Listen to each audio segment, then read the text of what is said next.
Hey, thank you so much for clicking on the video. Before we get started, there is a major shift coming to the channel come the beginnings of May, but fret not, I will be very active and streaming regularly on Twitch. So if you have not created an account yet and followed me over on my Twitch channel, that is Dark Spider David for the username. So it's twitch.tv/DarkSpiderDavid. We're currently holding a goal of 50 followers, so if you can help out with that by checking out the channel, checking out past broadcasts that I've done, and seeing if you like what you see, hit the follow button. You won't regret it. See you then.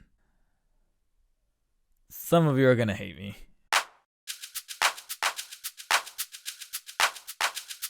It has finally happened, and I knew that needed to happen before I kind of close up shop indefinitely. I managed to acquire a copy of Ultimate Spider-Man for the Gamecube. One that actually works. If you guys were to be following me on either Twitter or my posts here on YouTube, once they enabled posts, of course, and then all of the hullabaloo, I actually been trying to get a feasible and working copy of this game for the Gamecube for the longest time. I've tried twice over at GameStop, and both times I got scratch discs that would not work. Hence, GameStop's not going kind of down under. Finally managed to acquire a used copy for a reasonable price on Amazon, but this time it actually came with the case in pretty decent conditions, as you can see right here. And I knew that I was going to be able to finally squeeze this game into my backlog and bring you guys a review for it, because this is often considered one of the more underrated games when it comes to Spider-Man adapted video games. When people bring up great Spider-Man video games, they always think of Spider-Man 2, of course, the cliche answer. One more recent to kind of add to that repertoire will probably be PS4 Spider-Man. It's kind of comes at a bit of a default because of the technology involved, so that one's kind of a giveaway. Right sandwiched in the middle is going to be Ultimate Spider-Man. I can't imagine how many times I've heard people say, you gotta play Ultimate Spider-Man, you gotta play it, that I was almost beginning to get a little scared that maybe people have been building this game up so much that maybe when I play it, it might end up being kind of disappointing.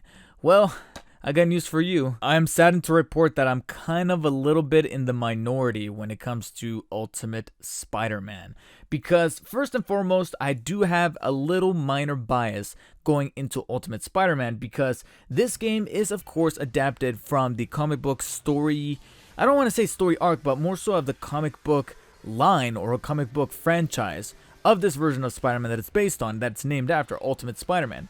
And I gotta be completely honest, never really enjoyed Ultimate Spider-Man as a style, as an adaptation of the character. First and foremost because of the design. I've never been a huge fan of really skinny and really flimsy looking Spider-Man. I always liked my Spider-Man to be kind of bulky, but not super bulky like a muscle builder, but still have a decent amount of muscle. I don't really like, from an aesthetic purpose, the look of Spider-Man in Ultimate Spider-Man, whether it be from the comics or from this game, where he's very slender and very, to an extent, kind of creepy looking, especially with that egg type shaped head that I just cannot look past. And this look also gets kind of translated over to the side characters, whether they're in costume or not. And there's some designs that I can kind of vibe with. I really liked Rhino's design in this game, and I'm assuming that that's his counterbook comic part from the Ultimate series. And then you also got different versions of characters that ultimately became the staple for who they are.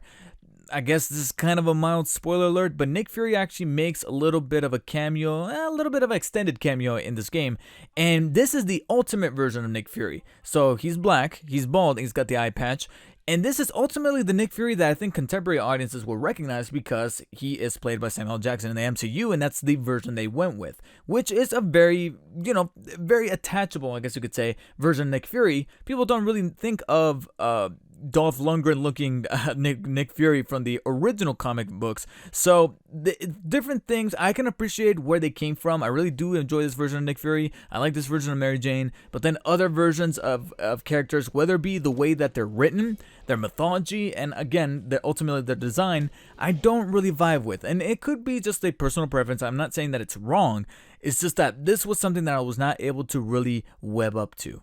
Yes, I had to throw the pun in. And ultimately, yes, that's another pun, that's just a matter of taste. So it's not right or wrong for me to say that I don't like Ultimate Spider-Man as a style, as an interpretation of the Spider-Man character and the Spider-Man mythology. That's fine. Some people out there love it, some people like it, some people don't like it, some people hate it.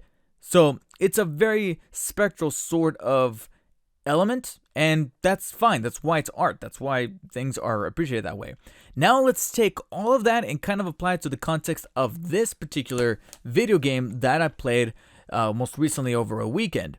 Because that's the thing. The interpretations of these characters could probably make better sense within the context of a comic book, because you got several different comic books to really develop those characters and to really get a taste for who these versions of these characters are and their designs, and they can kind of grow on you. There's always an opportunity for that to happen. This game is literally 5 hours long. It's pretty short, and I would dare say it was probably a little too short for the full price that it was probably at when it originally got released back in the day. I think it was the early 2000s. I think it was after Spider-Man 2, in between 3, so it was like around 2003, 2004. No, I think 2005, really. I think it was 2005, 2006. For 5 hours, for a full price game that I think at the time was $50, I'm not 100% certain about that. But it has, for me personally, some much more critical discrepancies that really don't make me appreciate the Ultimate Spider-Man style even more. For one, I don't know if he was this way in the comics, but Peter Parker himself is just way too whiny. And considering that they compartmentalized all of his whiny, really snarky bits in this game whenever he has inner monologue within himself or when he's talking to other characters, I cannot, for the life of me, attach myself to this version of Peter Parker that I'm just like, yeah, fuck off. I really don't feel like playing as you right now. You got two-dimensional villains, you got some two-dimensional side characters, and the only person that I can really look at and be like, hey, I wouldn't mind hanging out, besides the fact that she's kind of hot, is Mary Jane Watson. She was the only one that I actually kind of liked and wish we could have centered a bit more on, but because the game is so quick, it just breezes on so fast. And then you also got Eddie Brock, which is one of the other central characters in this game, especially because of the big emphasis on Venom that the game developers took. He is okay in terms of his arc. From a personal standpoint, it's pretty rudimentary.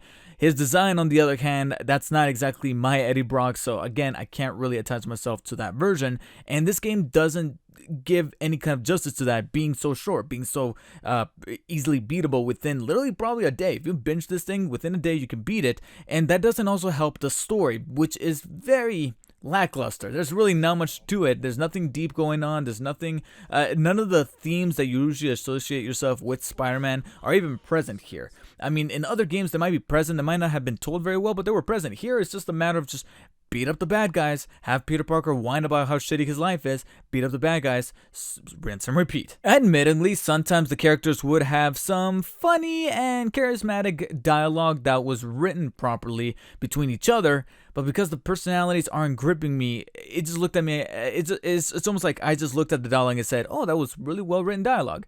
I never thought, oh, that was really well written comedy or drama or character interaction. I just thought in just one singular element, that's dialogue.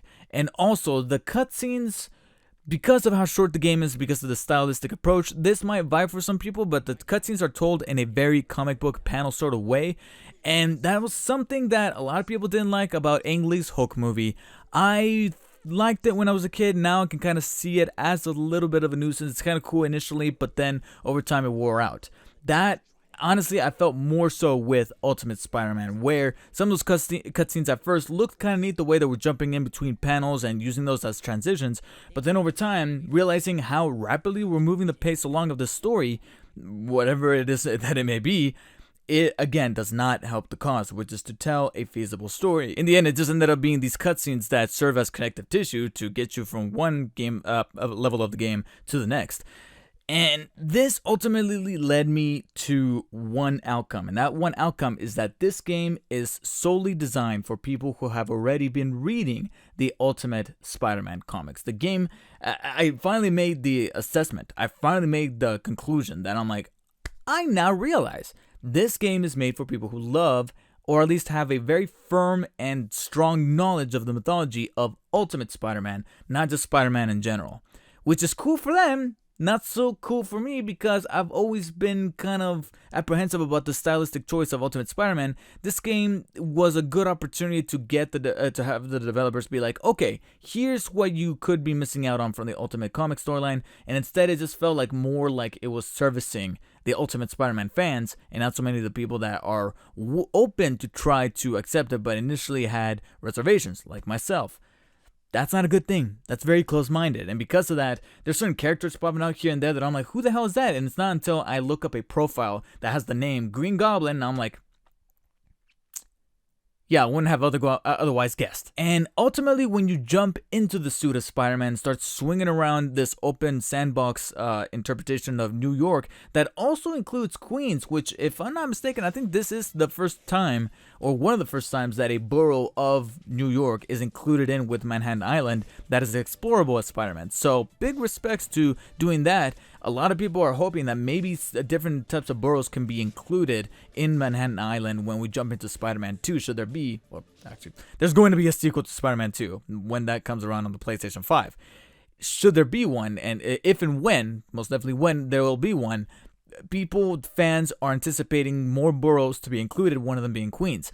Not knowing that Ultimate Spider-Man was actually the one to kind of pioneer that. So that was pretty interesting to see a different flavor of New York included in here that generally felt like a different sanctioned off version of New York. It actually felt like a different borough as opposed to just being more tall buildings to swing around. So that I really do appreciate. Now, I will say that maybe New York as a whole doesn't feel as much as a character as Spider-Man 2 or even the most recent PS4 Spider-Man did, which would be unfair to judge. Most especially PS4 Spider-Man. PS4 Spider-Man just recently came out. Yeah, technological advances, you can have characters interact. Spider-Man 2, on the other hand, there were people, making comments to you and some funny dialogue, charismatic. It felt like the world was lifting off of you, just like you were off of it in the original GameCube, PS2, and Xbox days with that Spider-Man 2 game. To a lesser degree here, but ever so often you would hear people say comments about you and things like that, so it almost felt like Spider-Man 2 Lite exploring this version of New York. The same thing could be said about the gameplay. It's almost like only half or 2/3 of the team from the original Spider-Man 2 video game got to work on this, and the other third was outsourced some kind or just wasn't there. Because the gameplay resembles, and in fact I will go as far as to say, shares some DNA with that of Spider-Man 2 when it comes to the swinging, pressing the R button and then releasing it to swing from one thread to the next. But then for some reason, instead of your left trigger being the little boost as you go on the downward swing, it's actually the B button. And it was very difficult to get a hold of that because my brain every single time told me to press L and it just wasn't working. It was actually B to do the boost on the downswing. So I don't know why they would map it that way. Moving over to combat, resembles that of Spider-Man 2 as well, where the B button is your punches and then your Y button is your kicks, and then A is to dodge and jump out of the way. L, however, instead of like X or Y, one of the face buttons, is actually the way to web up enemies. And again, mixing these different things along with a couple of steps or maneuvers kind of taken out just threw me for a loop, especially the dodge button. This is honestly the worst dodge button ever because all he would do is just jump out of the way. I don't want him to jump out of the way. I want him to just kind of dodge the move. There's a difference between just jumping out of scenery and then dodging. This would also cause Spider-Man to either bounce off a wall or attach himself to a wall when I am trying to get to a particular point in time or a particular point in New York at a certain time.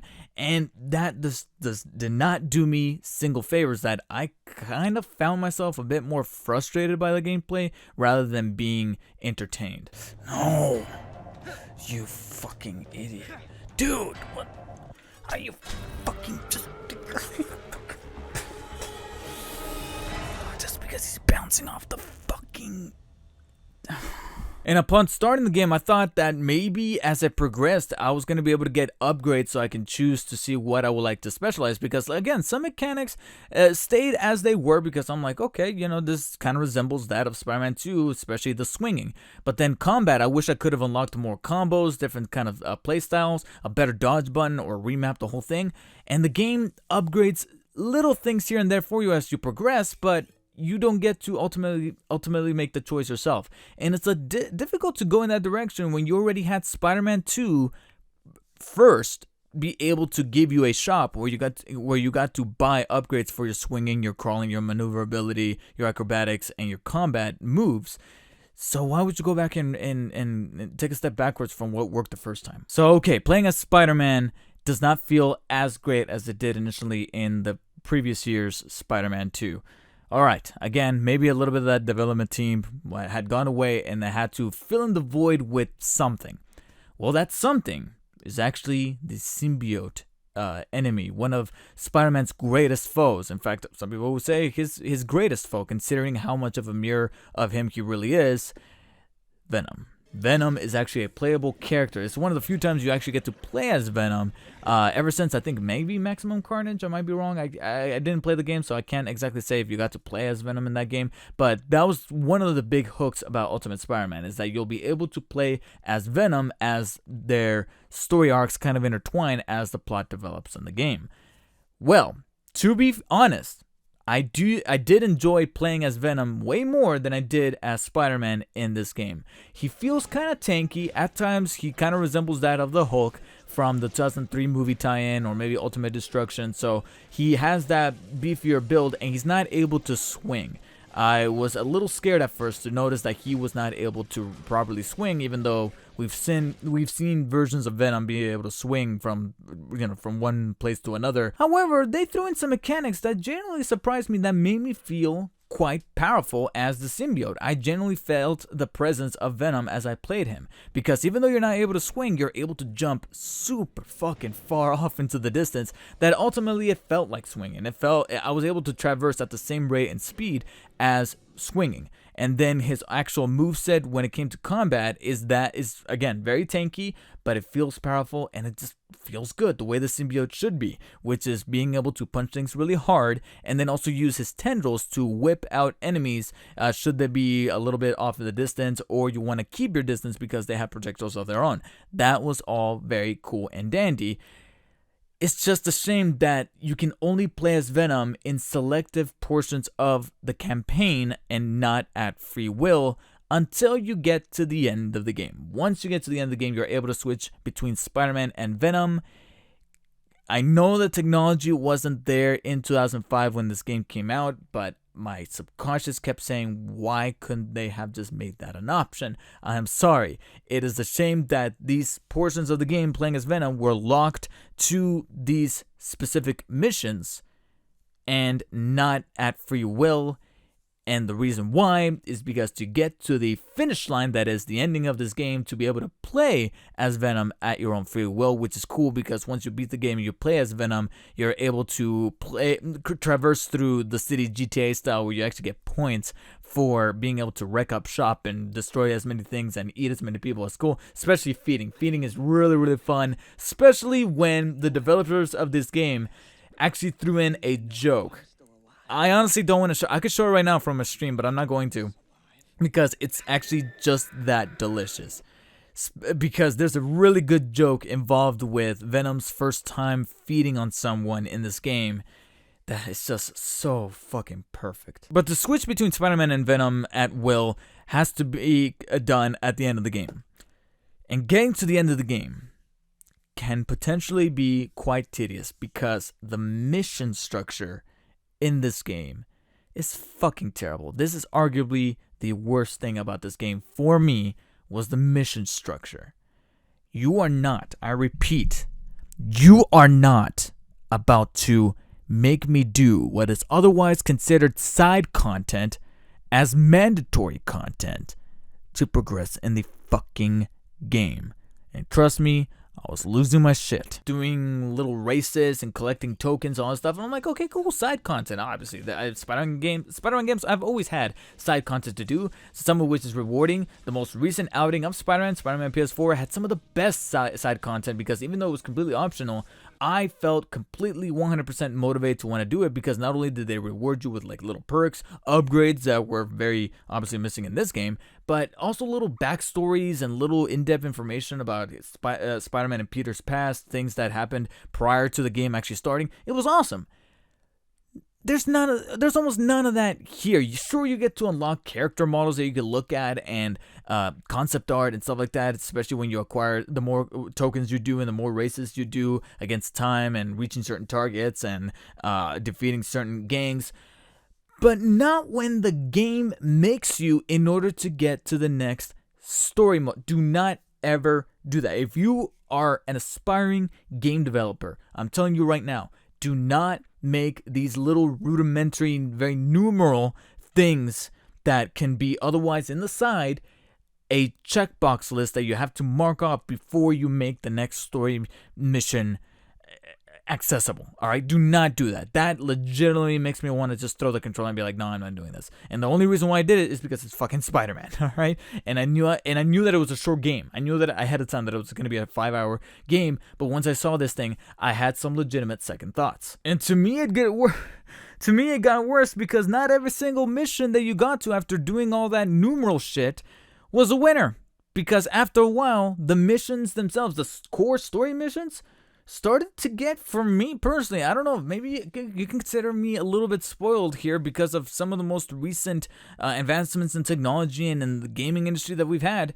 And I'm trying to think back to I'm trying to take my brain and put it into my 2005 self, or take my 2005 self's brain and take it out and put it into my brain and try to see it through the optics of my 14-year-old self. But it just wasn't working because after a while, I started to note that every other mission was a copy of the one from like 2 missions ago. Whether it be you chasing a target as either Spider-Man or Venom, as Venom destroying certain, fending off waves after waves of enemies, horde mode essentially, and then as Spider-Man, intertwined were a couple of boss battles as well as with Venom that admittingly were kind of fun. They were actually kind of well, I don't want to say ingenious, but they were a bit more creative, or at the very least felt and looked more creative by comparison, because sandwiched in between were missions where you just have to chase down the target over some buildings, and when your traverse mechanics like bouncing off the wall and all that shit is not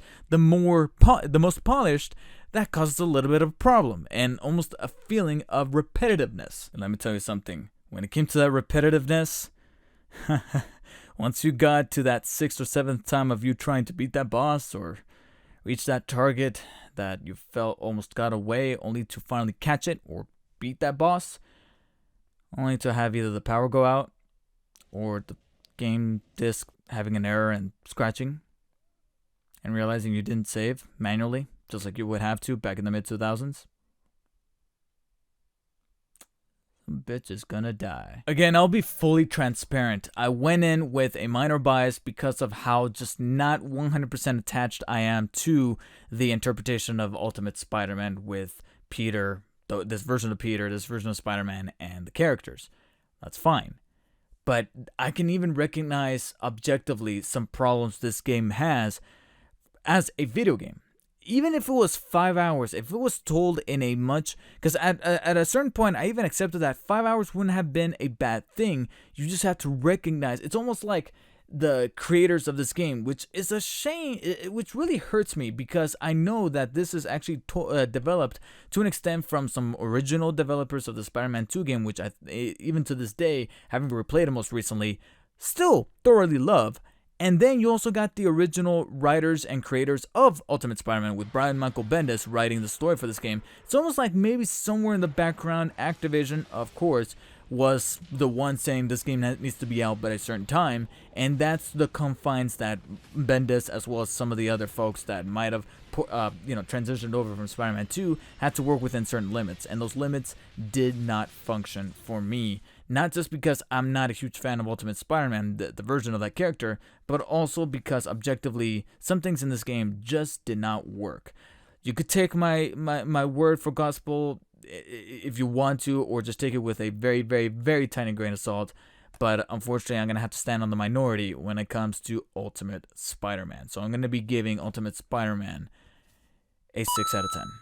I'm only giving it a 6 out of 10 and being completely generous, in my opinion, only because it did have certain elements, whether it be the boss battles or the swinging or some of the neat little things they kind of did with the some of the cutscenes, some of the art style, the cel shading, and also this version of New York, including Queens in there, that I found to be positive. But other than that, if any of you want a copy of Ultimate Spider-Man for the Gamecube, hit me up. You've probably already posted your comment by now, hating on me in the comment section below, and I'm sorry that you feel that way. But now I'm throwing it over to you guys. If you have played Ultimate Spider-Man back in the day, let me know what you guys' impressions and thoughts and comments are in the description below. Am I nuts to think this way about a game that so many people praise and have talked up? Or was it a case of like so many people building it up that it's not possible that I could have met my expectations, especially after how far we've gotten with games like Spider-Man on PS4? Maybe I just maybe I just had a one-track mind, or maybe I need to replay it again, only without the layer of having to do it for a review or for a live stream. Maybe that might give me a different taste in my mouth. But as it stands, again, I'm hoping that maybe transitioning over to either the next installment of Spider-Man on PS4, or maybe some other games that I might have missed in the 7th gen era with like Web of Shadows and Shattered Dimensions and Edge of Time, will do the character a little bit better justice than what we got here, at least for me. Anyways, that does it for my review. Thank you guys for watching. Make sure you like and share. Follow me on Twitch. I actually streamed almost all of this game on Twitch until I eventually kind of rage quit a little bit at the end. Well, I rage quit the stream, but I didn't rage quit the game. I actually finished the game, but there was a part in the stream where I just did not want to stream anymore. But I streamed the game. You can check out the archive broadcasts there, and if you like them enough, make sure you hit that like button on the stream, as well as that follow button to be able to keep in touch with the future streams that I'll be doing, and you'll know exactly when I go live. The links are in the description below, and I'll see you guys all on the next one.